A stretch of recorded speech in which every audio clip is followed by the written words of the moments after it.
Hi, I'm Joshua Stanton, and this is a presentation on attestation, which is as an aspect of computer security. So the first thing to know about attestation is that it's defined as one computer being able to safely interact with another computer's software, and knowing that the software it's interacting with is not harmful whatsoever.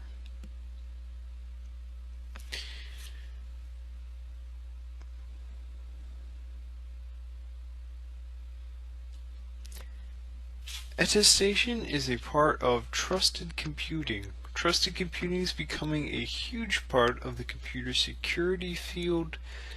That said, it's somewhat difficult to determine what trusted computing is, as it's become an umbrella term for many different proposals and initiatives. These range from the concept of a secure boot to the broad field of securing input and output operations on a machine. What they share in common is measuring integrity and being able to prove that security is not compromised when performing some action. One of these proposals is remote attestation, which I'm discussing right now. So the problem attestation is trying to solve is simple in theory. There's some remote party that your operating system or application is interacting with, and you want to know whether or not these interactions are going to be safe. The attestation solution is to create some data which can verify the authenticity of the remote machine. This technique gets the name from attesting to its authority.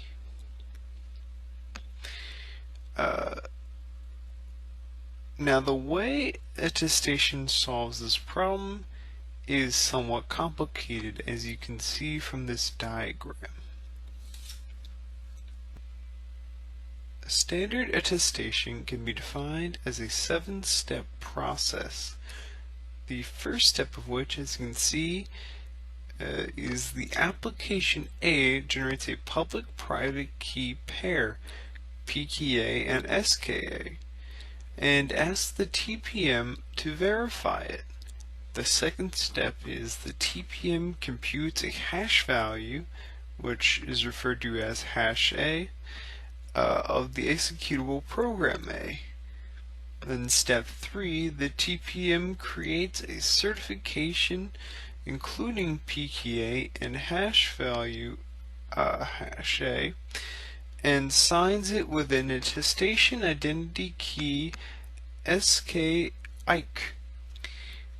Then in step 4, when application A wishes to authenticate itself to a remote party, it sends the certification of its public key and hash value hash A, along with a certification issued to the TPM by a trusted certification authority, also sometimes referred to as a CA. In step 5, the remote party then verifies the certification claim.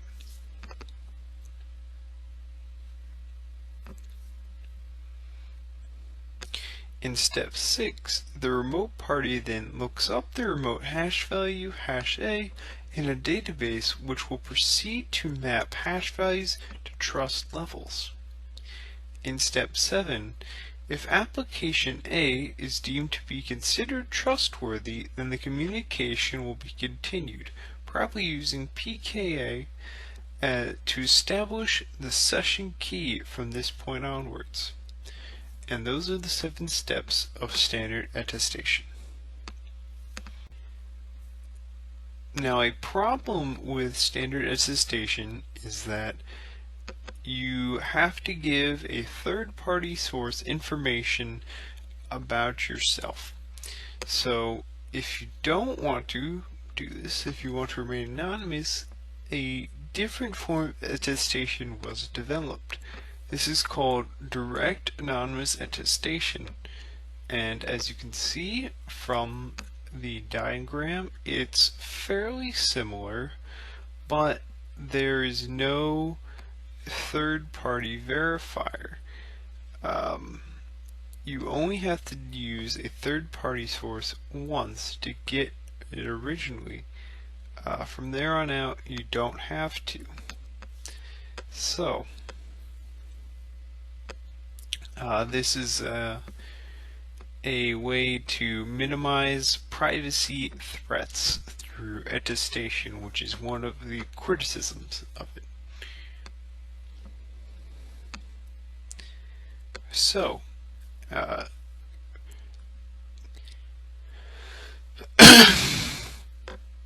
direct anonymous attestation can be defined as a four-step process. In the first step, TPM computes the hash value, hash A, from a set of guidelines.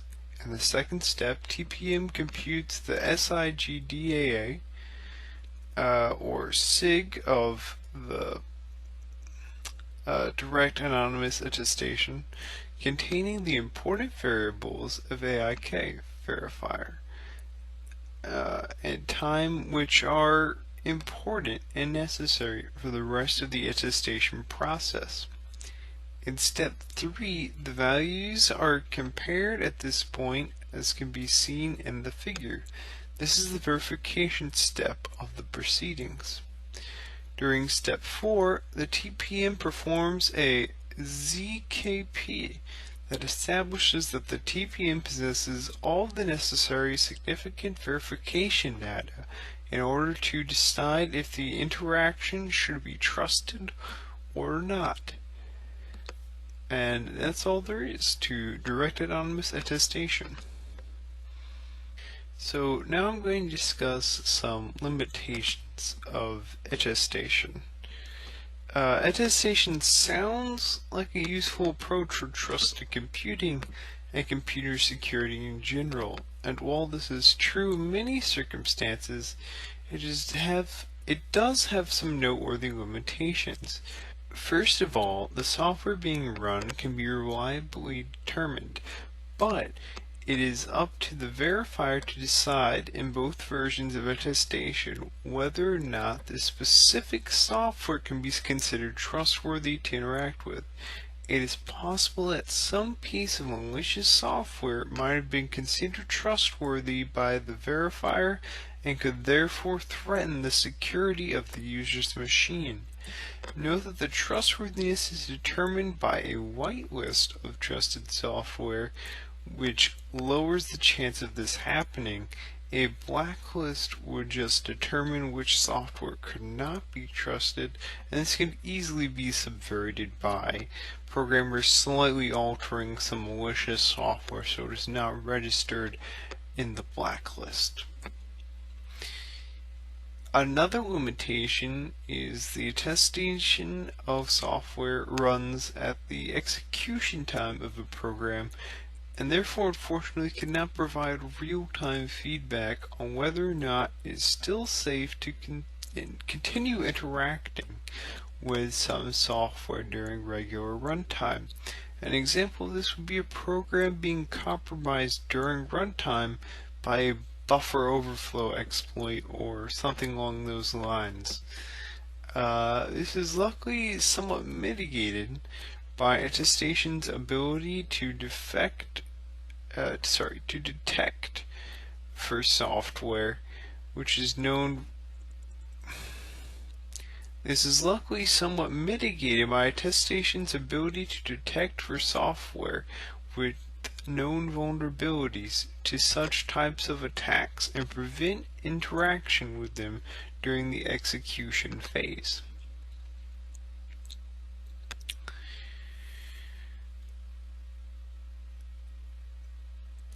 There are also concerns regarding the scalability of attestation. A bottleneck causing multiple delays could occur if several simultaneous attestation requests arrive during a short period of time. Some researchers have proposed various protocols to enable fast and secure integrity reporting for servers dealing with many simultaneous attestation requests. These have not been tested extensively, but preliminary results show that improvements can be made to scalability with some effort.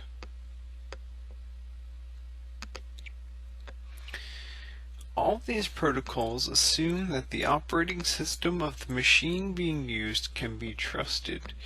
The first protocol is a multiple hash attestation, which does nothing to increase speed but increases the security of the attestation. Another protocol is time-stamped hash-chained attestation, which helps the system split up and label the multiple attestation requests coming in a short length of time, if not simultaneously. Yet another protocol given is tick-stamp attestation, which is a simpler protocol and helps with dealing with heavy loads. Research shows that the attestation overhead at least is greatly reduced by using these protocols.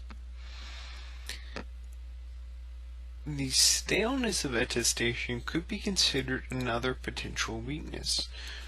When the second party gets an attestation of measurements taken from a testing computer system, there is no indication of when those attestations were made. Currently, under all of the systems described,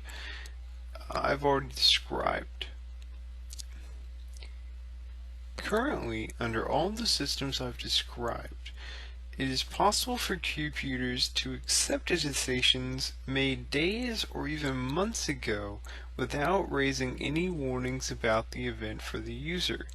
The extent of time elapsed between the time taken and the current time on the computer is referred to as the staleness of the attestation measurement. The reliability of these measures decreases over time, so the user should be warned after a certain risk threshold has been reached by some detector. The security problems that can arise from this are numerous. Malicious programmers could attempt to use outdated attestation to trick a computer system into validating some software as safe for a connection to be established when it is not safe. One solution developed to address this problem stamps each of the attestations with the current time and stores this as in a TPM.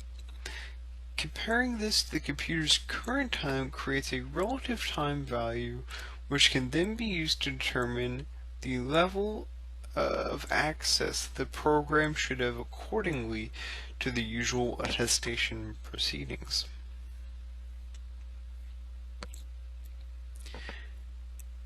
Trusted computing might sound great, but it is subject to a great amount of raging controversy, and attestation is no exception to this.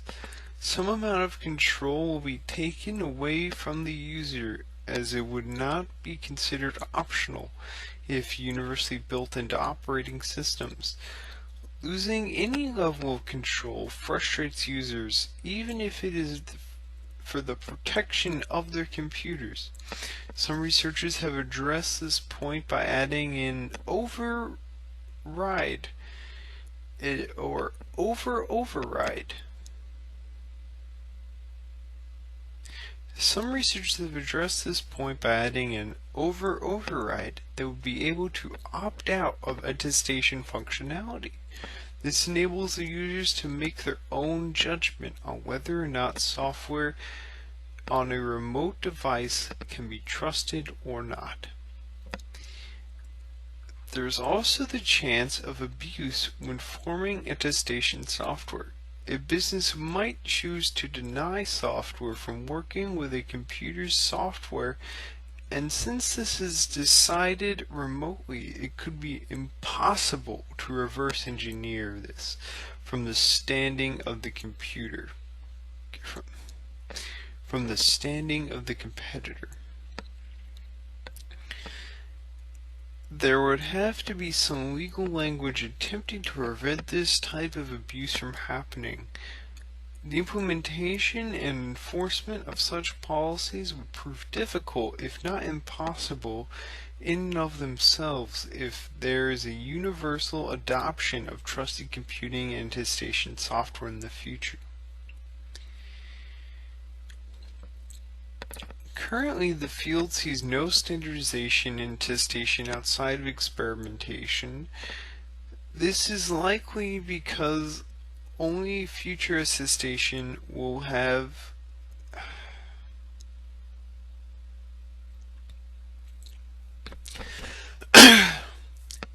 This is likely to be the only future attestation will have unless the controversies are resolved. There is just not a huge demand for trusted computing techniques at the moment when more traditional antivirus software techniques are able to perform their jobs without invoking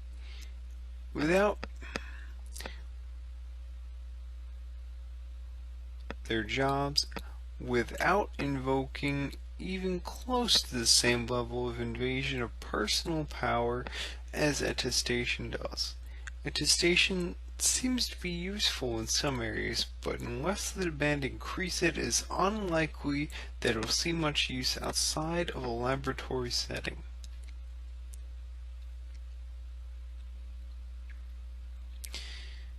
The hopes of many researchers are that it will receive universal usage by being added as a fundamental part of desktop operating systems such as Windows, Mac, OS X, and Linux. However, an examination of the computers producing these operating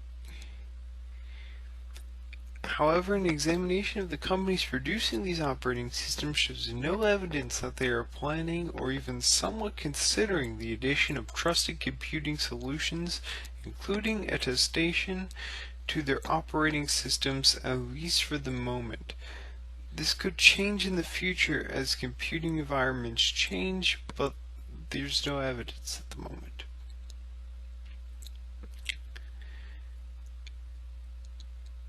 Those are the major controversies regarding attestation in particular.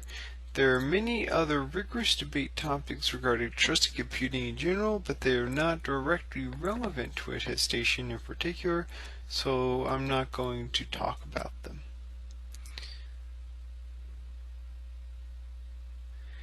In conclusion, attestation has great potential but is barred by both technical and ethical limitations from seeing mainstream use. Most of these limitations are related to the concept of trusted computing, which attestation of all forms is related to. The technique for implementing attestation in its various forms is important, however. The ethical concerns might outweigh the technical ones in barring attestation from seeing mainstream use. The controversies will probably remain a major obstacle until there is an increase in demand for trusted computer techniques, like attestation for some reason. These reasons would probably relate to malicious coders gaining access more easily to other computers through unsafe software connections, which attestation is designed specifically to solve these problems. Many of the technical limitations seem feasibly improvable. Several protocols that aid weaknesses in scalability, security, and efficiency already exist and have been heavily researched in laboratory settings. There has especially been a great deal of focus placed on the reliability of the results of the validation. This makes sense, as a falsely validated program undoes the entire reason for establishment of attestation in the first place. Reliability has been improved in a number of aspects, particularly relating to the staleness factor discussed earlier. Solutions to these issues are not perfect, but they do make progress for allowing attestation to one day become commonplace in computers along with other very trusted computing techniques. Thank you. This was my presentation. Hope you enjoyed.